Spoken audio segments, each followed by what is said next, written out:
నమస్తే, welcome to mid day news. This is Sumitra. ముందుగా headlines. Medigadda సందర్శనకు సీఎం రేవంత్ బస్సులో బయలుదేరిన ప్రజాప్రతినిధులు.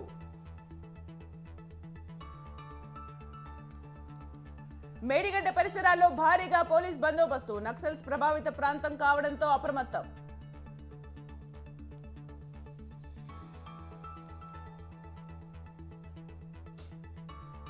మేడిగడ్డ సందర్శనకు బీఆర్ఎస్ బీజేపీ దూరం. సాయంత్రం నల్గొండలో కేసీఆర్ సభ.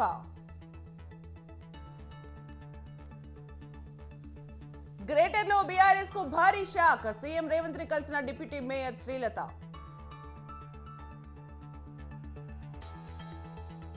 హిట్లర్, సద్దాం హుస్సేన్ లాంటి వ్యక్తి జగన్. శ్రీకాకుళం జిల్లా పాతపట్నం సభలో లోకేష్ ఫైర్.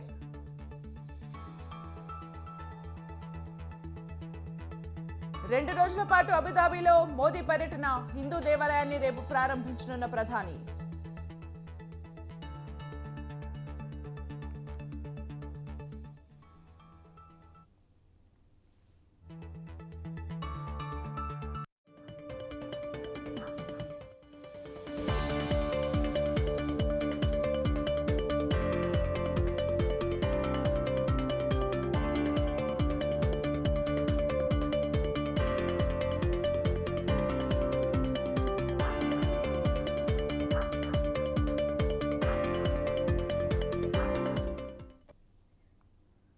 మేడిగడ్డ బ్యారేజీ సందర్శనకు సీఎం రేవంత్ రెడ్డి సహా ఎమ్మెల్యేలు, ఎమ్మెల్సీలు బయలుదేరి వెళ్లారు. అసెంబ్లీ వాయిదా పడిన అనంతరం అక్కడి నుంచి ఏర్పాటు చేసిన 4 ప్రత్యేక బస్సుల్లో సీఎం రేవంత్ రెడ్డి, మంత్రులు పయనమయ్యారు. మధ్యాహ్నం 3 గంటలకు బ్యారేజ్ వద్దకు చేరుకోనున్నారు.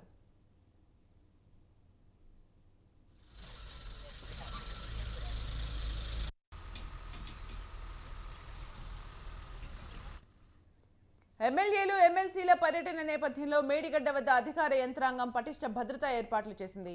డీఐజీ, 4 ఎస్పీలు, 8 మంది డీఎస్పీలు, పెద్ద సంఖ్యలో సీఐలు, ఎస్ఐలు, సుమారు 800 మంది పోలీస్ బందోబస్తులో పాల్గొంటున్నారు. ప్రధానంగా మేడిగడ్డ బ్యారేజ్ లో దెబ్బతిన్న 7వ బ్లాక్ లోని పిల్లర్స్ ను సీఎం బృందం పరిశీలించే అవకాశం ఉండడంతో ఆ ప్రాంతానికి వెళ్లేందుకు వీలుగా ఏర్పాట్లు చేశారు. అక్కడ నదీ గర్భం నుండి నీరు పైకి వస్తుండటంతో మోటార్లతో ఎత్తిపోశారు.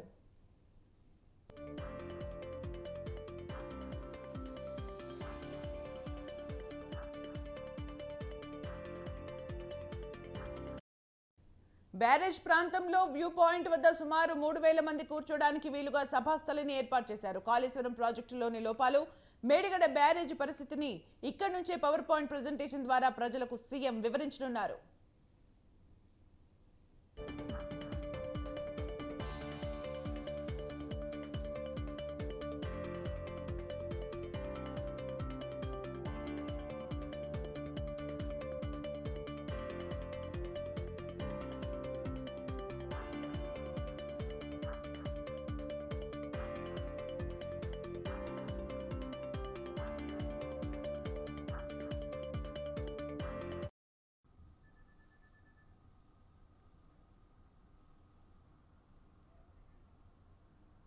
మేడిగడ్డ బ్యారేజీ సందర్శనకు సీఎం రేవంత్ రెడ్డి సహా ఎమ్మెల్యేలు, ఎమ్మెల్సీలు బయలుదేరి వెళ్లారు. అసెంబ్లీ వాయిదా పడిన అనంతరం అక్కడి నుంచి ఏర్పాటు చేసిన 4 ప్రత్యేక బస్సులో సీఎం రేవంత్ రెడ్డి, మంత్రులు పయనమయ్యారు. మధ్యాహ్నం 3 గంటలకు బ్యారేజ్ వద్దకు చేరుకోనున్నారు. ఇక పూర్తి సమాచారం మా ప్రతినిధి సుధాకర్ లైవ్ లో అందిస్తారు. సుధాకర్.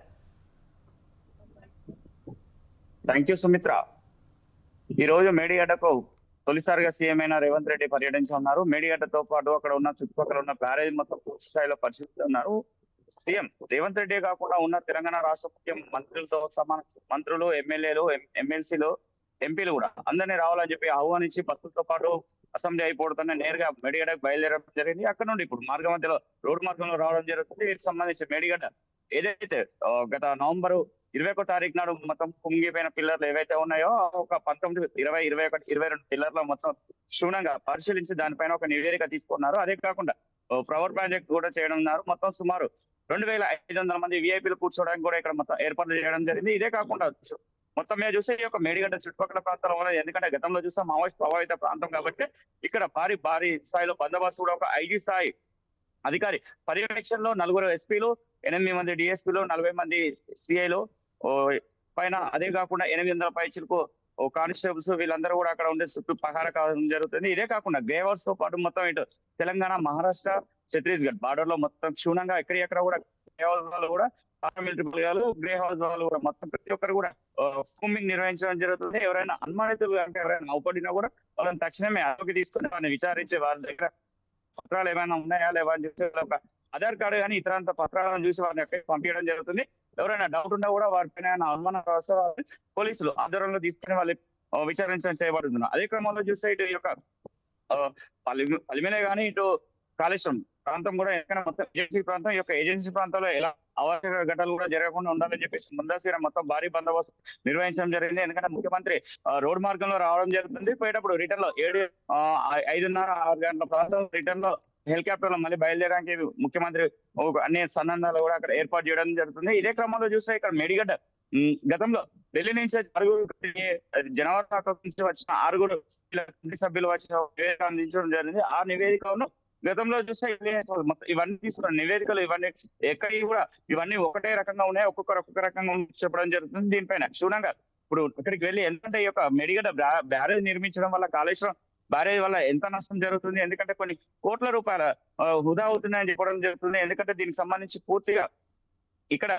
బ్లాకులు కూడా వేయడం జరిగింది. ఈ యొక్క బ్లాకులు కూడా మొత్తం ఎక్కడ కూడా తో పాటు అక్కడ బ్యారేజ్ కూడా మొత్తం పూర్తి స్థాయిలో అయిందని చెప్పుతుంది. ఇది సరస్వతి అన్నారం బ్యారేజ్ కూడా ఉంది. సరస్వతి అన్నారం బ్యారేజ్ లో కూడా ఒక పిల్లర్ కాడ బుగ్గపడింది. బుగ్గపడి వృధాగా పోవడంతో పాటు అక్కడ ఉన్న 10 TMCల నీరును కూడా మొత్తం పంపించడం జరిగింది. ఇప్పుడు మెడిగడ్డ బ్యారేజ్ కానీ కాళేశ్వరం బ్యారేజ్ కూడా ఒక చుక్క నిల్వ కూడా లేదని చెప్పుకోవచ్చు. ఎందుకంటే ఇటు ఈ బ్యారేజ్ లో కానీ ఎక్కువ శాతం నీళ్లు ఉంచినా కూడా అక్కడ మొత్తం కుంగిపోయే పరిస్థితి ఉంది. బ్యారేజ్ కూడా మొత్తం కూలిపోయే పరిస్థితి ఉందని చెప్పి కూడా చెప్పడం జరుగుతుంది. ఎల్ఎన్టీ అధికారులు కూడా వారు కూడా ఒకటే చెప్తున్నారు, 400 నుంచి 500 మీటర్ల వరకు కూడా కాపర్ డ్యామ్ కూడా నిర్మించాలి. అది మేము పెట్టుకోము, డబ్బులు మళ్ళీ గవర్నమెంట్ పెట్టుకోవాలనంతో పాటు ఇది మొత్తం ఈ యొక్క కుంభకోణం అంటే ఇందులో జరిగిన అవినీతి అవకతవకలు ఎలా జరిగాయి ఏంది అని చెప్పేసి సిబిఐ వరకు కూడా విచారణ చేపట్టాలని చెప్పి కూడా గతంలో అన్ని వాదనలు వినిపిస్తున్నాయి. కానీ రేవంత్ రెడ్డి ముఖ్యంగా చూస్తే ఈ యొక్క అసెంబ్లీలో ప్రస్తావించడమే కాకుండా అసెంబ్లీ నుంచి కూడా మొత్తం అందరినీ ప్రతిపక్ష నేతలను బీఆర్ఎస్, ఎంఐఎం, బీజేపీ అందరినీ కూడా సిపిఐ వారిని కూడా అందరినీ కూడా ఈ రోజు కాళేశ్వరం సందర్శించాలని చెప్పడం జరిగింది. దీంతో పాటు వీరంతా ఉదయం అక్కడి నుంచి బయలుదేరడం జరిగింది. ఇక్కడ సుమారు 3-3:30 ప్రాంతాలకు కూడా ఇక్కడికి అది కాళేశ్వరం వచ్చి ఇక్కడ మెడిగడ్డ బ్యారేజ్ కాడికి రావడం జరుగుతుంది. అక్కడ వచ్చిన తర్వాత ఇరిగేషన్ డిపార్ట్మెంట్ వారు వీళ్ళందరూ అక్కడ మొత్తం దానికి సంబంధించి పూర్తి స్థాయిలో వివరించడం జరుగుతుంది. ఎందుకంటే గతంలో గత అక్టోబర్ లో కూడా అక్కడికి ఏఐసి అధ్యక్షుడు రాహుల్ గాంధీ, అతనితో పాటు టిపిసిసి అధ్యక్షుడు ఉన్న రేవంత్ రెడ్డి కూడా వెళ్ళడానికి అప్పుడు వాళ్ళు ప్రయత్నించారు. కానీ వారిని చాలా ఇబ్బందులు పెట్టి అక్కడికి పంపించకుండా లాస్ట్ కు ఒక 3 వ్యక్తులను పంపించడం జరిగింది. కానీ ఇప్పుడు ఎవరైతే అప్పుడు అడ్డుకున్న పోలీసులు ఉన్నారో వారే ఇప్పుడు అతనికి రెడ్ కార్పెట్ వేసి మొత్తం స్వాగతం పలకడం జరుగుతుంది. ఈ యొక్క సమస్యను కూడా పూర్తి స్థాయిలో గతంలో కూడా తెలంగాణ రాష్ట్ర బృందం వచ్చి మంత్రుల బృందం వచ్చి పరిశీలించడం జరిగింది. దాని తర్వాత కూడా ఇప్పుడు మొత్తం పూర్తి స్థాయి పర్యవేక్షిస్తున్నారు. ఇక్కడ సీతక్క, కొండ సురేఖ, శ్రీధర్ బాబు, పొన్నం ఈ నలుగురు సమక్షంలో ఈ యొక్క బ్యారేజ్ మొత్తం సందర్శించడానికి పూర్తి స్థాయి ఏర్పాట్లు కూడా చేయడం జరిగింది. ఏదైతే హైదరాబాద్ నుంచి బయలుదేరిన వెహికల్స్ 40 వెహికల్స్ వస్తున్నాయి. ఈ యొక్క 40 వెహికల్స్ చుట్టూ మధ్యలో కూడా ఎలాంటి ఇబ్బందులు లేకుండా మొత్తం అడుగడుగున పోలీసులు మొత్తం భారీ బందోబస్తు కూడా నిర్వహించడం జరిగింది. దాంతో పాటు ఇటు పోలీస్ జాంగిలాలతో పాటు ప్రతి ఒక్క కాల్వర్ట్ కాడ కానీ ఎక్కడైనా కూడా ఏమైనా ఇబ్బంది ఉన్న పరిస్థితుల్లో కూడా కొన్ని సెన్సిటివ్ ఏరియాలలో కూడా మొత్తం పూర్తి స్థాయిలో క్షుణ్ణంగా పరిశీలించడం జరుగుతుంది. Sumitra, thank you Sudhakar for the updates.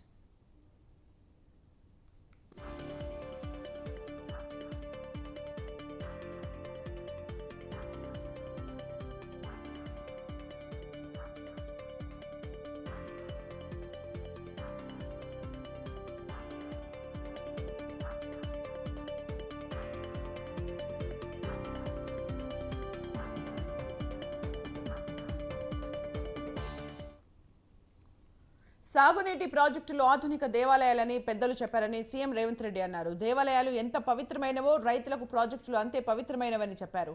5వ రోజు అసెంబ్లీ సమావేశాల్లో స్వల్పకాలిక చర్చలో ముఖ్యమంత్రి మాట్లాడారు.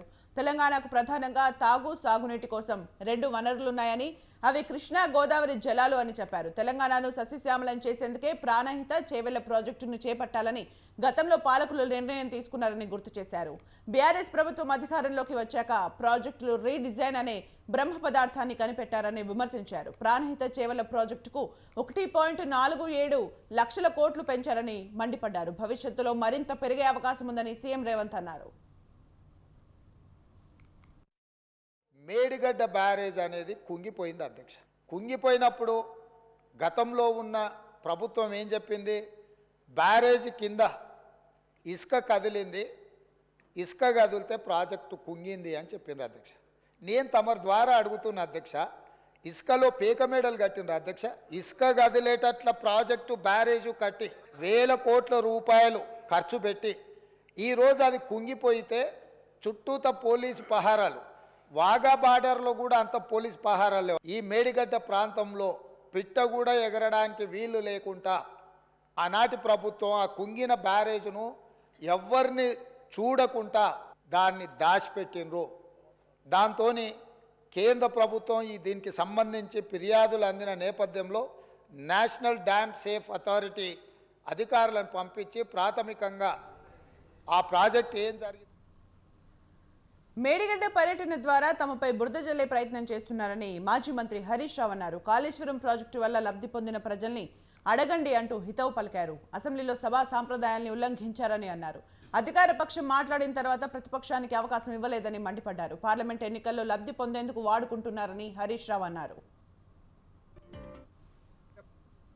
కాళేశ్వరం ప్రాజెక్టు మేడిగడ్డ పర్యటన పెట్టి ఏదో గత ప్రభుత్వం మీద బురద జల్లాలనేటువంటి ప్రయత్నం వాళ్ళు చేస్తూ ఉన్నారు.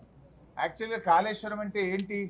కాళేశ్వరం సమగ్ర స్వరూపంలో కాళేశ్వరం అంటే 3 బ్యారేజీలు, 15 రిజర్వాయర్లు, 19 సబ్స్టేషన్లు, 21 పంప్ హౌజులు, 203 కిలోమీటర్ల టనెల్లు, 1531 కిలోమీటర్ల గ్రావిటీ కెనాలు, 98 కిలోమీటర్ల ప్రెషర్ మెయిను, 141 టీఎంసీల సామర్థ్యం కలిగిన రిజర్వాయర్లు, 530 మీటర్ల ఎత్తుకు నీళ్లు లిఫ్ట్ చేసే వ్యవస్థ, 240 టీఎంసీల నీటి వినియోగం.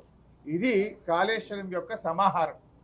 ఇంత పెద్ద ప్రాజెక్టులో ఇలా ఎన్ని ఉన్నాయి? అందులో 3 బ్యారేజీలు, 15 రిజర్వాయర్లు, 19 సబ్స్టేషన్లు, 21 పంప్ హౌజులు, 203 కిలోమీటర్ల టనెల్లు. ఇదేది చూపకుండా ఒక బ్యారేజీలో కొన్ని.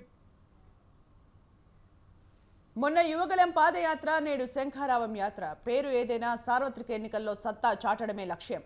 ఆ దిశగానే అన్ని ప్రయత్నాలు చేస్తోంది ఏపీలో విపక్ష కూటమి. ఇందులో భాగంగా పార్టీ శ్రేణులతో పాటు సామాన్య ప్రజానీకంలో చైతన్యం నింపడమే ప్రధాన ఉద్దేశంగా సమరశంఖం మోగించారు టీడీపీ జాతీయ ప్రధాన కార్యదర్శి నారా లోకేష్. మరి ఎన్నికల వేళ ఇచ్చాపురం నుంచి ప్రారంభమైన ఈ యాత్ర టీడీపీకి ఎలాంటి మైలేజ్ ఇవ్వనుంది? వైసీపీని పక్కకు నెట్టి టీడీపీ జనసేన కూటమిని అధికారంలోకి తీసుకొచ్చేందుకు ఎంత మేర ఉపయోగపడనుంది?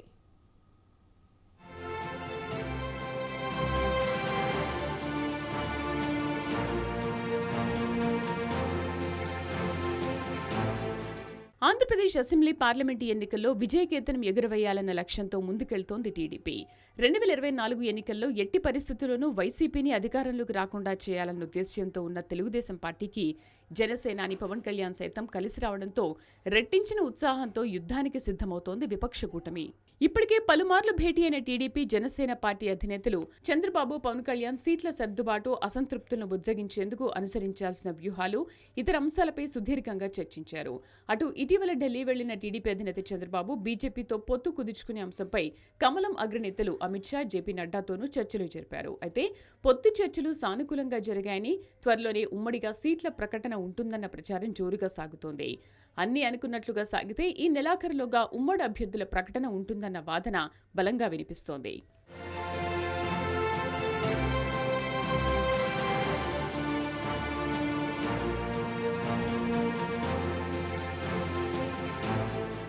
ఓవైపు రెండు పార్టీలకు చెందిన అగ్రనేతలు పొత్తుల వ్యవహారాలు, సీట్ల సర్దుబాటులో బిజీగా ఉంటే, టీడీపీ జాతీయ ప్రధాన కార్యదర్శి నారా లోకేష్ మాత్రం సార్వత్రిక ఎన్నికల కోసం తన ప్రచారాన్ని ప్రారంభించారు. పార్టీ శ్రేణులతో పాటు సామాన్య ప్రజానీకంలో చైతన్యం నింపడమే లక్ష్యంగా శంఖారావం పేరుతో యాత్ర మొదలుపెట్టారు లోకేష్. ఈ నెల 11న శ్రీకాకుళం జిల్లా ఇచ్చాపురం వేదికగా తన ప్రచార పర్వాన్ని ప్రారంభించిన ఆయన వైసీపీ సర్కారు తీరును ఎక్కడికక్కడ ఎండగడుతూ ముందుకెళ్తున్నారు.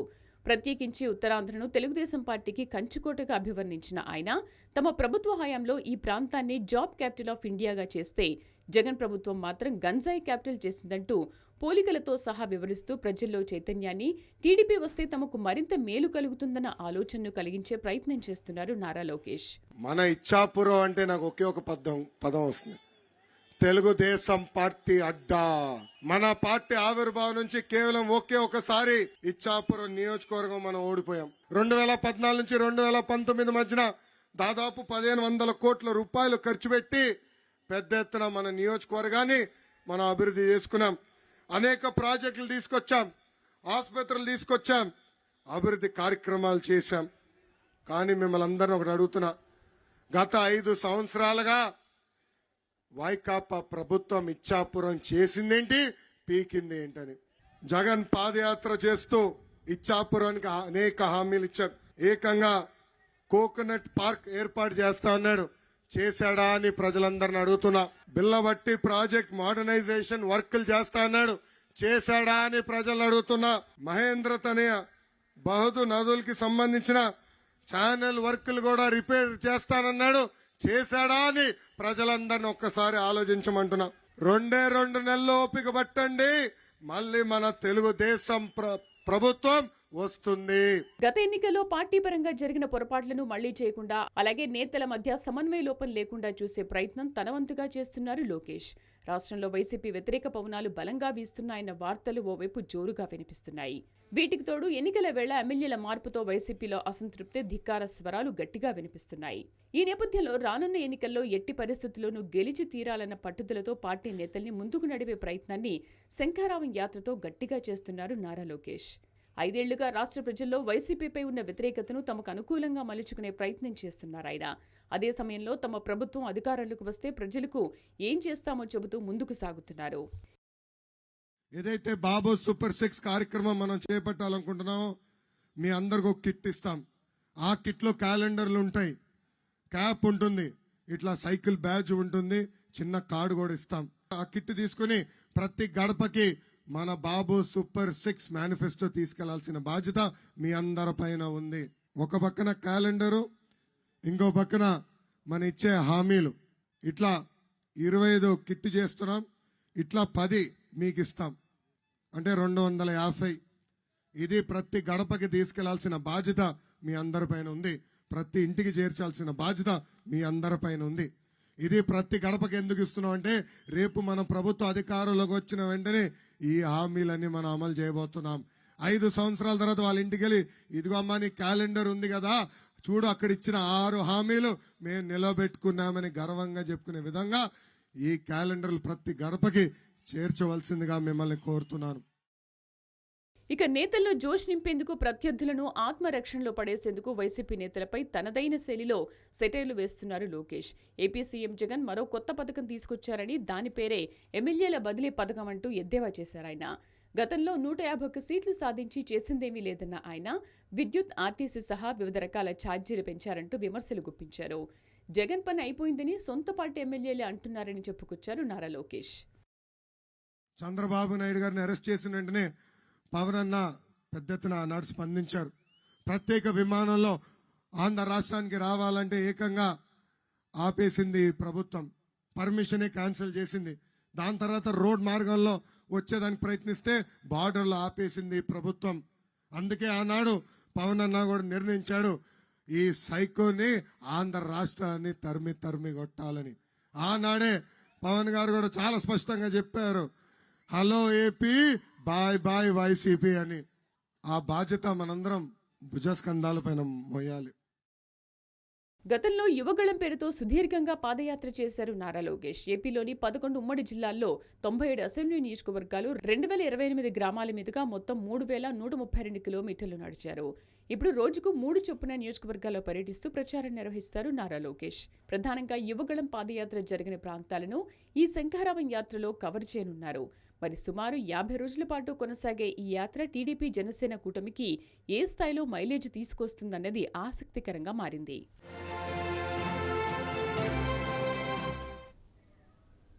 ఈ నెల 14న నూతన గురుకుల ఉపాధ్యాయులకు రాష్ట్ర ప్రభుత్వం నియామక పత్రాలు ఇవ్వనుంది. ఆ ప్రక్రియకు ముందే రాష్ట్రంలో ఉన్న 20,000 మంది సీనియర్ గురుకుల ఉపాధ్యాయులకు ప్రమోషన్లు ప్రకటించిన తర్వాతే నియామక పత్రాలు ఇవ్వాలని గురుకుల ఉపాధ్యాయులు డిమాండ్ చేశారు. ప్రజాభవన్లో తమ వినతి పత్రాన్ని గురుకుల జేఏసీ అధ్యక్షుడు మామిడి నారాయణ సభ్యుల ఆధ్వర్యంలో గురుకుల ఉపాధ్యాయులు అందజేశారు.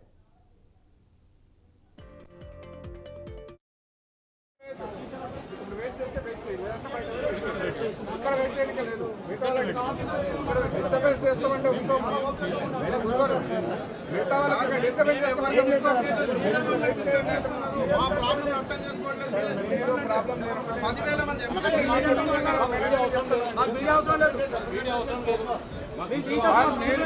రిప్రజెంటేషన్ ఇచ్చుకుంటే పేమెంట్ అని చెప్పారు. వైన్ షాప్ పర్మిట్ రూమ్లు బార్ అండ్ రెస్టారెంట్లను తలపిస్తున్నాయి. జిల్లాలో 93 మద్యం దుకాణాలు ఉన్నాయి. నిబంధనల ప్రకారం పర్మిట్ రూమ్లో మద్యం తాగడానికి గ్లాసులు, వాటర్ ప్యాకింగ్ చేసిన తినుబండారాలు మాత్రమే విక్రయించాలి. కానీ నిబంధనలకు విరుద్ధంగా అన్ని పర్మిట్ రూమ్లలో మటన్, గుడ్లు, చికెన్, చేపలు, బోటి ఆహార పదార్థాలు విక్రయిస్తూ వెయిటర్లను ఏర్పాటు చేసి బార్లను తలపించేలా వ్యాపారం చేస్తున్నారు. మద్యం షాపుల యజమానులు నిబంధనలు గాలి కొదిలేస్తున్నారు.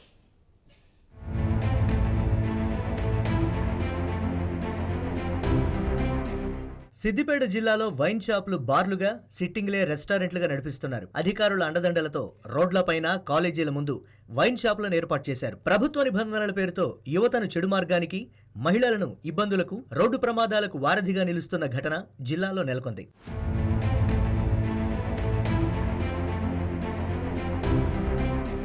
ఒక్కో మద్యం షాప్కు అనుబంధంగా 100 చదరపు మీటర్ల విస్తీర్ణంతో పర్మిట్ రూమ్ను ఏర్పాటు చేసుకోవాలి. కానీ చాలా మద్యం షాపులు ఈ నిబంధనలు పాటించడం లేదు. 1000 చదరపు మీటర్ల విస్తీర్ణంలో పర్మిట్ రూమ్లను ఏర్పాటు చేశారు. పర్మిట్ రూమ్లో ఒక్క టేబుల్ మాత్రమే ఉండాలి. కానీ 15 నుంచి 20 టేబుళ్లు వేస్తున్నారు. వైన్ షాప్ యజమానులు పర్మిట్ రూమ్లు మరొకరికి లీజుకిస్తున్నారు. మరికొన్ని షాపుల్లో ఓపెన్ ఎయిర్లలో సైతం సిట్టింగ్ ఏర్పాటు చేశారు. వైన్ షాప్లలో, బార్లలో ఏర్పాటు చేసినట్లు ఆర్డర్ తీసుకునేందుకు వెయిటర్లను సైతం ఏర్పాటు చేశారు. మరికొన్ని వైన్ షాపులలో బయట నుంచి తినుబండారాలు తీసుకురావద్దని బోర్డులను సైతం ఏర్పాటు చేశారు. బయట నుంచి తెచ్చుకునే తినుబండారాలను లోపలికి తీసుకురానివ్వడం లేదు. పర్మిట్ రూమ్లలో రెడీ టు ఈట్ ఫుడ్ మాత్రమే అనుమతించాలి. కానీ రెస్టారెంట్ల మాదిరిగా ఏర్పాటు చేసి చికెన్, మటన్, బోటి, తలకాయ ఇలా అన్ని రకాల మాంసాహారాన్ని అందిస్తున్నారు. మున్సిపాలిటీలు, ఫుడ్ ఇన్స్పెక్టర్ల నుంచి లైసెన్సులు పొందాలి. పర్మిట్ రూమ్లలో విక్రయాలు జరిపే వారికి ఎలాంటి లైసెన్సులు ఉండటం లేదు.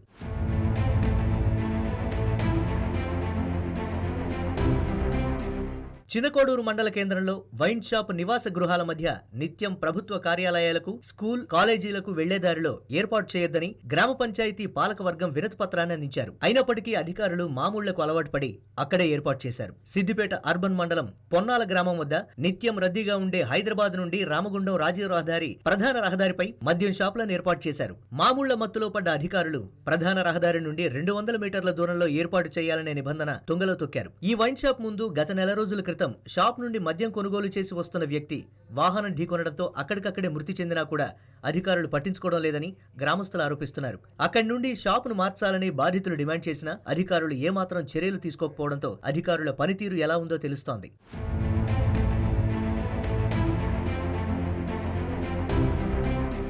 మామూళ్ల మత్తులో ఎక్సైజ్, ఫుడ్ ఇన్స్పెక్టర్ అధికారులు తనిఖీలు చేయడం లేదు. ఇంత జరుగుతున్నా సంబంధిత అధికారులు చూసి చూడనట్లు వ్యవహరించడం అనుమానాలకు తావిస్తోంది. ఇప్పటికైనా ఎక్సైజ్ శాఖ అధికారులు పట్టించుకొని మద్యం వ్యాపారుల అక్రమాలకు అడ్డుకట్ట వేయాల్సిన అవసరం ఎంతైనా ఉంది.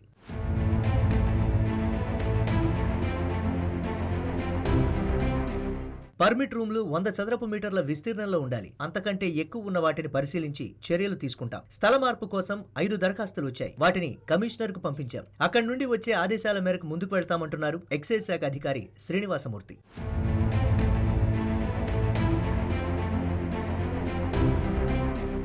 గత ప్రభుత్వం నిధులకు కక్కుర్తిపడి ఎక్కడ పడితే అక్కడ వైన్ షాపులను ఏర్పాటుకు గ్రీన్ సిగ్నల్ ఇచ్చింది. రోడ్డు ప్రమాదాలకు నిలయంగా మారేలా నిబంధనలను తయారు చేసి వైన్ షాపులు ఏర్పాటు చేసుకునేందుకు జీవో ఇచ్చింది. రాష్ట్రంలో నూతనంగా ఏర్పాటైన కాంగ్రెస్ ప్రభుత్వం ఇకనైనా నిబంధనలు మార్చి కాలేజీలకు, ఆలయాలకు, గృహ సముదాయాలకు దూరంగా మద్యం షాపులు ఉండేలా చూడాలి. అలాగే రోడ్డుపైన వైన్ షాపులు ఏర్పాటు చేయకుండా జీవో జారీ చేయాలని కోరారు ఏబీవీపీ జిల్లా అధ్యక్షుడు వివేక్. ఈ రోజు గత ప్రభుత్వంలో తెలంగాణలో గల్లీ గల్లీకి బడి ఉండాల్సింది పోయి బార్ ఉన్నది. గల్లీ గల్లీకి ఒక బడిలో ఉన్న విద్యార్థులు చదువుకోవాల్సినటువంటి విద్యార్థులు, యువకులు ఈ రోజు బార్ షాపులలో, వైన్ షాపులలో తిరగాల్సిన పరిస్థితి ఏర్పడిందంటే గత ప్రభుత్వం చేసినటువంటి కొన్ని తప్పిదాలు. ఆ తప్పిదాల కారణంగా ఈ రోజు గల్లీ గల్లీకో వైన్ షాప్ ఏర్పడి స్కూళ్ళ ముంగట, దేవాలయాల ముంగట విద్యార్థులకు కానీ భక్తులకు కానీ ఆ విపరీతమైన ఇబ్బంది కదులుతున్నటువంటి సందర్భంలో మొన్నటికి మొన్న ఎలక్షన్ల ముంగట ఎలక్షన్లు వస్తున్నాయని చెప్పి ముందే టెండర్లు పిలిపించుకొని ఎక్కువ సంఖ్యలో వైన్ షాపులను ఓపెన్ చేయించి గత రాష్ట్ర ప్రభుత్వం ఎక్కువ టెండర్లను పిలిపించుకొని ఎక్కడ పడితే అక్కడ పర్మిషన్లు ఇచ్చి ఈ రోజు విద్యార్థులకి, యువకులకి, భక్తులకి ఇబ్బంది పాలు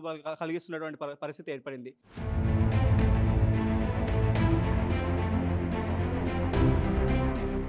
జిల్లాలో దేవాలయాలు, ప్రభుత్వ కార్యాలయాలు, హైవే ప్రధాన రహదారులు అని తేడా లేకుండా ఎక్కడ పడితే అక్కడ మద్యం షాపులు ఏర్పాటు చేశారు.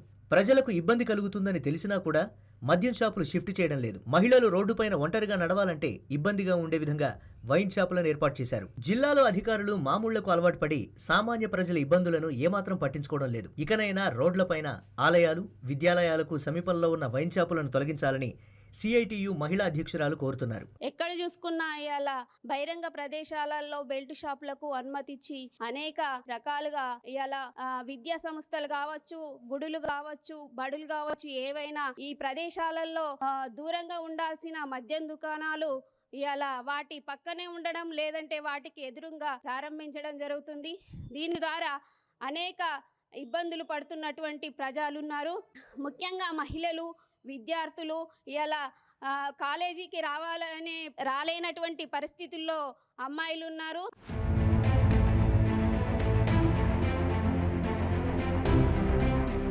జిల్లాలో ప్రధాన పట్టణాల్లోని విద్యాలయాల ముందు ప్రధాన రహదారిపైన వైన్ షాపులను ఏర్పాటు చేయడం శోచనీయం. యువత చెడు మార్గం పట్టేలా వైన్ షాపులు ఏర్పాటు చేశారని చినకోడూరు గ్రామ పంచాయతీ పాలకవర్గం గృహ సముదాయంలో ప్రధాన రహదారిపైన వైన్ షాపును ఏర్పాటు చేయొద్దని వినతిపత్రం ఇచ్చారు. మామూళ్ల మత్తులో పడ్డ అధికారులు నిర్లక్ష్యంగా వ్యవహరిస్తున్నారు. నిత్యం కాలేజీకి, స్కూళ్లకు, ప్రభుత్వ కార్యాలయాలకు వెళ్లడానికి ఇబ్బందికరంగా ఉన్న షాపును తొలగించి వేరే చోటకు మార్చాలంటున్నారు విద్యార్థి సంఘ నాయకులు. నిర్మల్ జిల్లా భైన్సా పట్టణంలోని సిద్ధార్థ నగర్లో పోలీసులు కమ్యూనిటీ కాంట్రాక్ట్ ప్రోగ్రాం నిర్వహించారు. భైన్సా పట్టణ సీఐ రాజారెడ్డి ఆధ్వర్యంలో పోలీస్ సిబ్బంది తెల్లవారుజాము నుండే కాలనీలోని ఇంటింటికి వెళ్లి సరైన ధృవపత్రాలు లేని వాహనాల్ని స్వాధీనం చేసుకున్నారు. ఇందులో 127 ద్విచక్ర వాహనాలు, 3 ఆటోలు, ఒక 4-వీలర్ ఉన్నాయి. ప్రతి ఒక్కరూ విధిగా వాహనాలకు సంబంధించిన వాహన పత్రాలు కలిగి ఉండాలని, అదేవిధంగా ట్రాఫిక్ నిబంధనలు పాటించాలన్నారు. సైబర్ నేరాల పట్ల అప్రమత్తంగా ఉండాలని ప్రజలకు సూచించారు. ఈరోజు కమ్యూనిటీ కాంటాక్ట్లో భాగంగా మన భైన్సా టౌన్లో ఉన్నటువంటి సిద్ధార్థ నగర్ ఏరియాలో కమ్యూనిటీ కాంటాక్ట్ ప్రోగ్రాం నిర్వహించడం జరిగింది.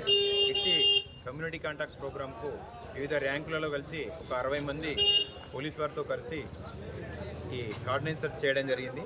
దీనిలో భాగంగా ఉన్నటువంటి ఇర్రెగ్యులర్ నంబర్ ప్లేట్స్, ట్రాఫిక్ వయలేటర్స్ ఉన్నటువంటి వెహికల్స్, అదేవిధంగా ప్రాపర్ డాక్యుమెంట్ లేని వెహికల్స్ ఇక్కడ తీసుకొచ్చి ఆఫ్టర్ డాక్యుమెంట్ వెరిఫికేషన్ కొన్ని వెహికల్స్ తీసుకెళ్లడం జరిగింది. రిమైనింగ్ కొన్ని సీజ్ చేయడం జరిగింది. అదేవిధంగా ఇక్కడ ఉన్నటువంటి కొన్ని ప్రాబ్లమ్స్ మాకు తెలియజేయడం జరిగింది. అట్టి విషయాన్ని మేము కన్సర్న్డ్ అధికారుల దృష్టిలో పెట్టి ప్రాబ్లమ్స్ పరిష్కారానికి కృషి చేస్తామని చెప్తున్నాం. ఇటు ప్రోగ్రాంలో సీజ్ చేసినటువంటి vehicles 2 wheelers 127, 3 wheelers 3 vehicles, 4 wheelers 1. ఈ అన్ని వెహికల్స్ కూడా ఇవి బులెటిన్ విశేషాలు. కీప్ వాచింగ్ స్వతంత్ర.